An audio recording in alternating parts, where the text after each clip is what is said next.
वज़ीर-ए-आज़म इमरान खान का Hayatabad medical complex का दौरा। वज़ीर-ए-आज़म इमरान खान को कोरोना वायरस की सूरत हाल और रोकथाम के हवाले से इक़दामात पर तफसीली ब्रीफिंग दी गई।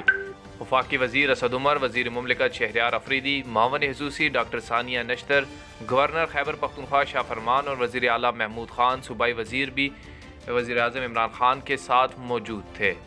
पेशावर में वज़ीर-ए-आज़म को खैबर पख्तूनख्वा हुकूमत की तरफ से कोरोना वायरस के पेश नज़र लिए गए हिफाजती इक़दामात और सूरत हाल पर तफसीली ब्रीफिंग दी गई। कोरोना वबा के पेश नज़र एहसास प्रोग्राम के तहत मुस्तहिक अफराद की कफालत और उनको राशन फ्राहम करने के लिए मुल्क भर में सेंटर बनाए गए हैं। इसी प्रोग्राम के तहत वज़ीर-ए-आज़म इमरान खान पेशावर में कायम एक सेंटर का दौरा किया और जायज़ा लिया।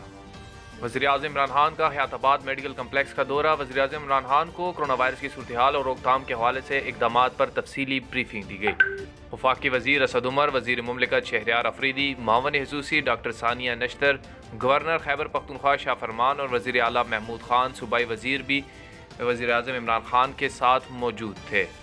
पेशावर में वज़ीर-ए-आज़म को खैबर पख्तूनख्वा हुकूमत की तरफ से कोरोना वायरस के पेश नज़र लिए गए हिफाजती इक़दामात और सूरत हाल पर तफसीली ब्रीफिंग दी गई। कोरोना वबा के पेश नज़र एहसास प्रोग्राम के तहत मुस्तहिक अफराद की कफालत और उनको राशन फ्राहम करने के लिए मुल्क भर में सेंटर बनाए गए हैं। इसी प्रोग्राम के तहत वज़ीर-ए-आज़म इमरान खान पेशावर में कायम एक सेंटर का दौरा किया और जायज़ा लिया।